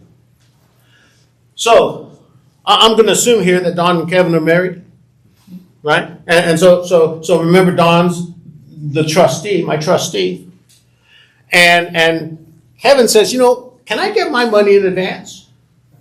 Right? Can you just give me? I mean, I'm going to get however X dollars. Can you just give that to me in advance and just wait to give everybody theirs later? Can she do that? No, why not? Her loyalty is to everybody. Not just him, and not her, right? Because she's a trustee and a beneficiary. Remember, all of you are beneficiaries, right? So it's a selfless job, not a selfish job, okay? So her loyalty is to everybody, right? Deal impartially, same thing. That's showing no favoritism. If she gives Kevin the money in advance, is she showing favoritism to one person over the rest of them? Oh, yeah. If she allows somebody to live in the house when the trust doesn't say so, is she showing partiality to somebody? Absolutely. So she's starting to violate her trustee's duties, right? She's not doing what she's supposed to do. Conflict of interest. Remember that house? Or that piece of real property? It's not a house. Let's just say it's worth $5 million, right? Don wants to buy it for $750,000. And she does so. Can she do that? No, conflict of interest, right? She can't take advantage of being a trustee. Here's one that's even harder. Child wants to buy, there's a house worth $1 million. Child says, I'll tell you what, the cost of selling that will be about 10%. So let's take 10% off of the $1 million and sell it to me for that. Can she do that? The answer is yeah. Can she sell it to herself under the same premise? No. The answer is no. She's got to buy it for $1 million. Can't take the 10% off. Okay? So again, conflict of interest. Take control. Take control and preserve trust property. What does take control mean? Right? It's my trust. All the assets are in my name as trustee of the trust. What does she have to do? She's got to get her name on everything. Right? Does she have control if her name's not on the bank account and the real estate and the investment account as trustee of my trust? No, she has no control. Right? So she's got to take control. At bare minimum, she's got to take control of all the trust assets. Make trust property productive. That's kind of on a continuum. When a trust continues on, let's say the trust said that everything stays. Remember, you're all beneficiaries, and it stays in trust for you guys for 10 years. 10 years before it ultimately comes out. Well, during the 10-year period, can she just put the money in the mattress? No, she's got to invest it, right? She's got to invest it, and it's got to be balanced. Because if the stock market does this, and let's say she has it in cash, and does cash flatline? No. It goes down. Why? Because what happens when inflation, right? So remember that bottle of Coca-Cola you used to buy 40 years ago? What did it cost you then? And what does it cost you now? Right? A couple bucks now and maybe a couple of nickels back then, right? And you got a deposit back then too, and you got 3 cents back or something like that. So it really netted out maybe only 8 cents, right? But that's my point, right? So cash, people think cash is just always the same. No, but when you have inflation, cash actually goes down, right? Down in value, and so it's got to be invested. It's got to be invested when it continues on. If it's just a temporary. If all the trust says is we're going from here to here and we're distributing, interest in the bank accounts, all that's good enough. Separate and identified. Dawn can't put any assets in her name, right? Or mix her assets with the trust assets. She's got to keep them separate. Enforce claims and defend action. Just means if the trust gets sued or if she has to sue somebody. She has the authority to do that. Do not delegate to others. That's what the law says.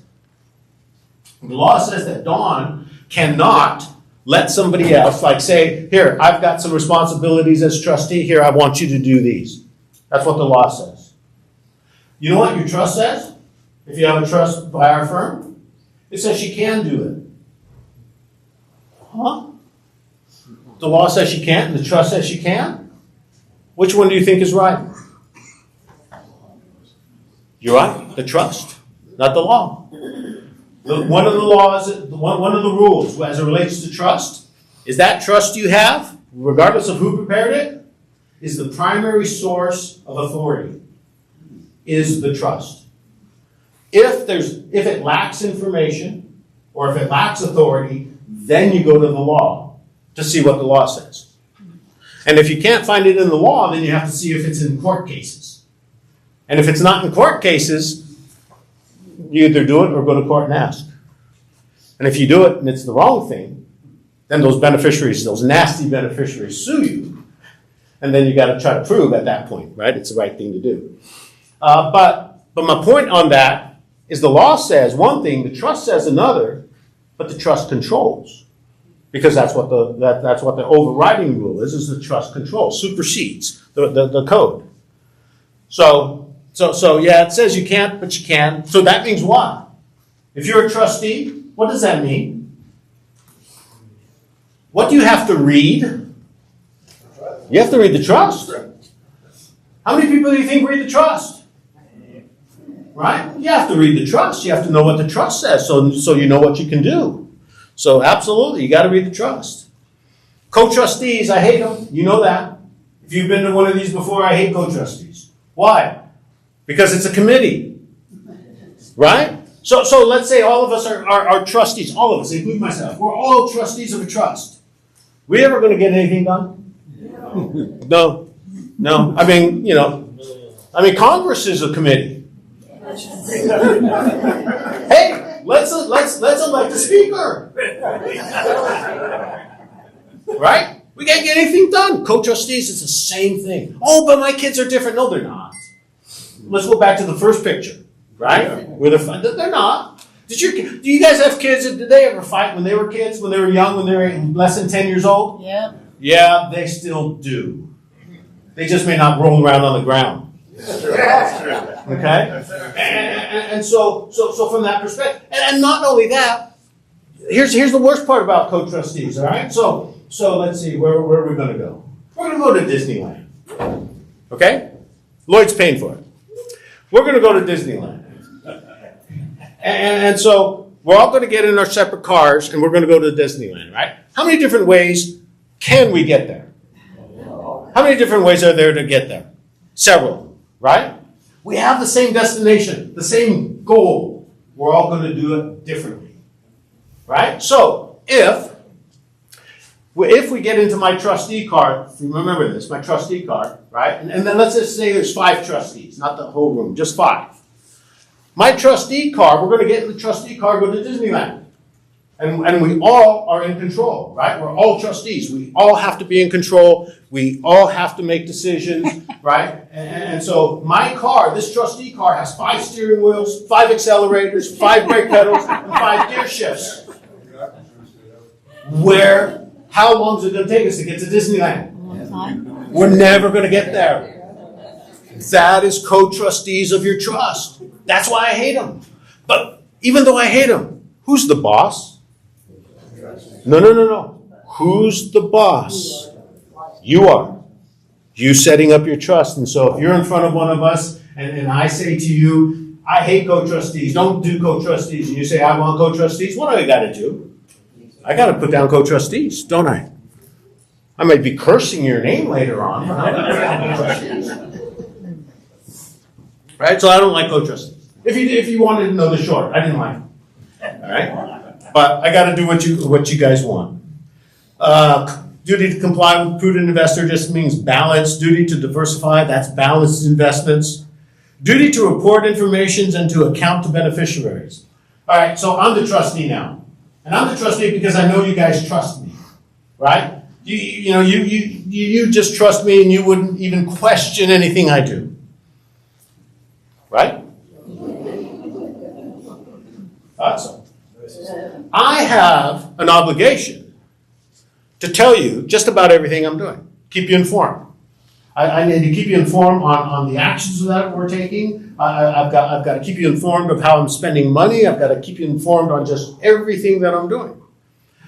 Because even though you trust me, right, without a shadow of a doubt, you trust everything I do. We're at the funeral, and I was at the funeral. And you guys came up to me one by one and said, hey, how you doing? I'm fine. And I say, hey, I'll reach out to you soon. You know, I'm trustee, I'll reach out to you soon. And I want you to think in your mind, you don't have to say anything, but think in your mind when you start to feel uncomfortable. Some of you are saying right now, I know that right now. I know that. But a week goes by and you haven't heard anything.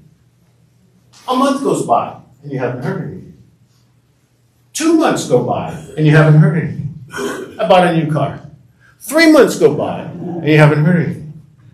Right? When you start, now you're gonna assume I bought that new car with my own money, right? That I didn't use trust money to buy it, right? Yeah, that's what you're gonna think, right? I know, because you trust me. You see?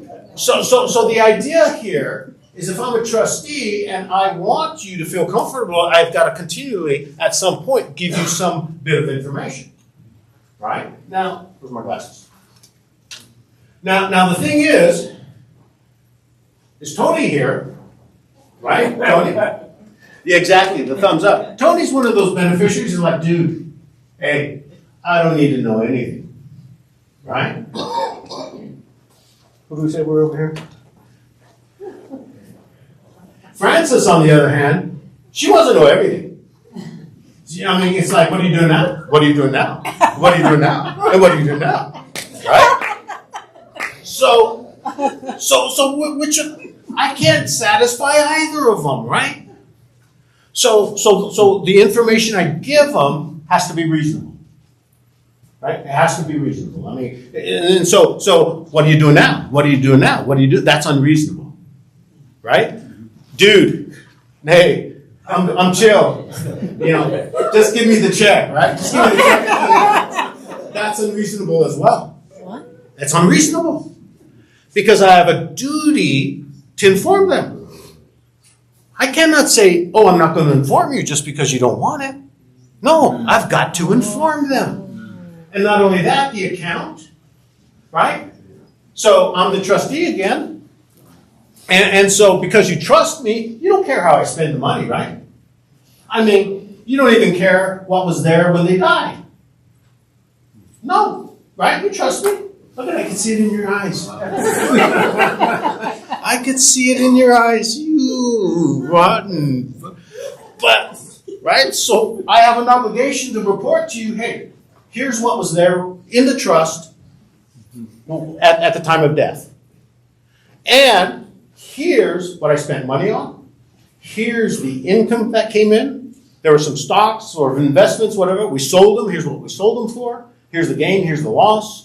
I've got to report all that information to you. I've got to do it at least annually. So if this trust says go on for a few years, I've got to do it annually. So that's the reporting part. Discretionary powers. I'm trying to come up with a new example for this one, but this one is just so good. Any of you have children? Raise a hand. Okay, there's some of you who didn't raise hands. Any of you have parents then? Raise hands. Some of you didn't raise your hands. I don't get it. Must be clones again. So okay, you've probably been in an area, right, where there are kids, and you've heard the parent say to the child, do this. And the child says, why? Yeah. And the parent says, because I said so. Yep, that's discretionary powers. A trustee can never say, Brother Tom, you can live in the house. The trust doesn't say you can, but you can live in the house. That's discretionary power, right? To the detriment of the rest of you, Tom, you can live in the house. No, you can't. That's discretionary power that they don't have. So even if there's discretionary power, it has to be exercised reasonably. And if the trust doesn't allow it, is it reasonable? No. Nope, it's not reasonable. General powers, do unto them as you want them to do unto you, unless you're a masochist. So that's the law. All right, we're gonna fly through these next couple of slides because you got to come back next year if you want to know more about these. But these are the tax concerns, right? And so there's personal income tax returns. So I die, Dawn's got to prepare my final personal tax return, right? So I passed away January 2nd. So that's a tax return from January 1, January 2 for me. The next one is a tax return for the trust. right? And so think about it this way, though. Think about it this way for the January 1, January 2 thing. Let's say I'm 76 years old and I'm taking RMDs, right? When are those RMDs paid per the IRS? On January 1, right? So even if I live a minute or a moment in that new year, and I'm taking RMDs, I've got taxable income. All right? So income tax returns for me personally, income tax for the trust. Remember, the trust gets a tax ID number, or the estate, the probate, gets a tax ID number. So from January 3rd, because I died on the 2nd, January 3rd on, the trust or the estate has to file taxes, right? Because that's going to be the one earning all the income. Now, because all of you are beneficiaries, the trust will prepare a return and issue a K-1 to say, hey, you guys are all responsible for the income taxes, not the trust. And that's what the trustee can do. Because no one likes you all. Estate tax returns, you'd heard about that earlier, 12,920,000. If your estate's greater than that, return. If not, portability, you heard a little bit about that earlier, right? The surviving spouse can take the unused 12 million exemption and move it onto their side of the balance sheet. And so that way, when the one thing about that is a lot of people say, well, I'm not subject to that. And you heard that it sunsets and goes back to 5.5, 6 million or whatever it's going to be in 2025. But if you're not consuming principal, remember your estate doubles every 10 years. Remember that at a minimum. So you think about what you purchased your real estate for generally, and say what was it worth 10 years ago and what's it worth now, right? Because my wife and I bought our house, paid $320,000 for it in 2000. And sure enough, 10 years later, it was about 600 and something. And sure enough, 10 years later, it was about $1 million something. So every 10 years, that piece of property has doubled. All right? And I see the same thing with investment accounts. So if I'm young enough and my spouse passes away, and let's say I have a $2 or $3 million estate, but I've got enough income coming in, I don't need to dig into principal, that 2 or 3 million goes to 6, goes to 12, goes to 24, right? Every 10 years if you're not consuming principal. So think about that. Portability is not just, oh yeah, I don't think I need it. It really takes some consideration and contemplation. Income tax basis. If I buy something for $100 and I sell it for $300, do I have to report that on an income tax return? And do I have to pay taxes on that? Yes, I do. All right, capital gains. So I buy something for $100. It's worth $300 and I die. Dawn, as my trustee, sells it for $300. Income taxes? No. Law now says there's a new basis on the assets I own. Goes from date of purchase to date of death value. So if she sells it for the value it was appraised for on the date of death, there's no income taxes due. Property taxes, I like to say there's no exemptions except for spouses now, right? Because basically I have to have a primary residence and then it has to go to a child and they have to use it as a primary residence. And the assessor's office determines whether it was a primary residence of mine because I can have one homeowner's exemption on one piece of real estate. And then that child who moves into there has to file a homeowner's exemption on it. If the property that they get did not have that homeowner's exemption, doesn't apply. Doesn't apply. The other thing is they have to file a homeowner's exemption within a year of my death. That child of mine. They have to file the homeowner's exemption within a year of my death, or the exclusion goes away. It's a hard line rule. No exceptions. Fun stuff. And then how things transfer depends on how they're owned. If something's owned in my name alone, we got to do probate on it. If it's jointly owned, remember Kevin and I own that piece of real estate and I died, it was joint right of survivorship, so he gets it. If it's joint but tenants in common, my half has to get probated. Okay? So there's a difference between joint with right of survivorship and tenants in common. Beneficiary designated. So I say, right, that I've got 3 life insurance policies, each one of them worth $1 million, so there's $3 million that are going to be distributed. And I say those life insurance policies are distributed equally amongst all of my beneficiaries, and you guys are my beneficiaries. All right? But Victoria is the beneficiary on all 3 of them, not the trust. So I die. Who gets that money? Victoria. Yeah. But think of it from this standpoint, right?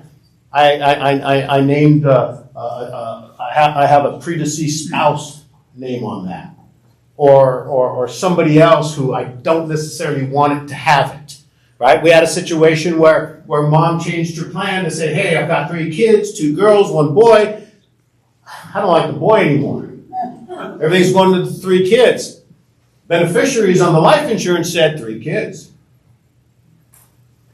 Where does the life insurance go? 3 kids, right? So SOL for the daughters, huh? They don't get as much.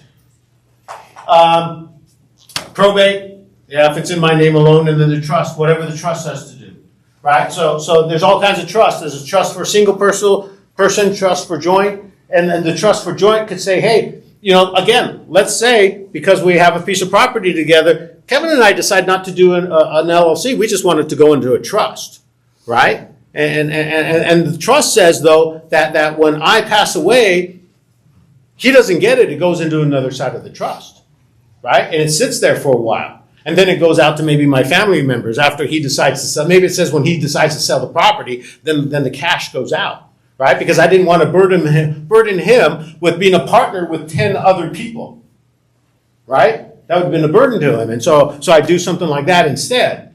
Well, he's got to divide it up then. When I die, it's got to be divided up. And some of you have similar trusts, AV trusts, right? That says when the first spouse passes away, we got to divide it. And so you got to look at that and see if that's what you want to do. Well, that's all I got for you today, folks. That's all, folks. Right? So this only happens when somebody dies or becomes incapacitated. So don't die, become incapacitated. Easy enough. All right. So we are at the end of our seminar. Thank you guys all for coming. Really quickly, though, before we wrap up, hopefully you all found this helpful. One of the things we're going to talk about, and I think you've already heard, is those green sheets in front of you. If you can let us know how we did, that would be amazing. The reason we do this is very much for you. We want to make sure that our people are getting the value that we hope you're getting out of this, but we need to know what you thought. If you think anyone else would find this of value or working with us would be of value, please send them our way. We love to get to talk with people. If they attend any education events, watch a webinar, look at our videos online, they are also entitled to those free consultations. So if anyone couldn't be here today or you want someone to start getting to know us a little bit, that's a great place to start.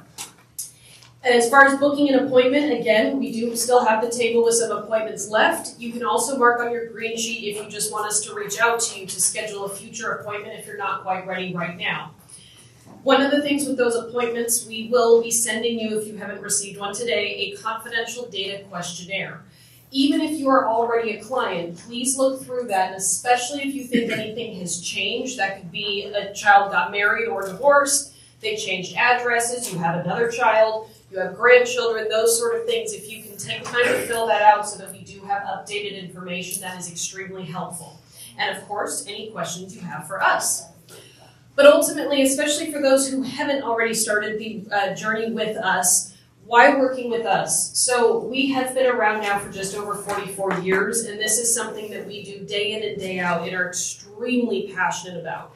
So if you are looking for an estate planning attorney who is really going to make sure you are protected, your assets are protected, and ultimately your beneficiaries, whoever or whatever those may be, are protected, we are absolutely happy to be there and serve you. All right, so thank you again for being here. Again, there's the appointment table. There's a few more refreshments if you guys want to take something for the road, and we look forward to working with all of you. Thank you.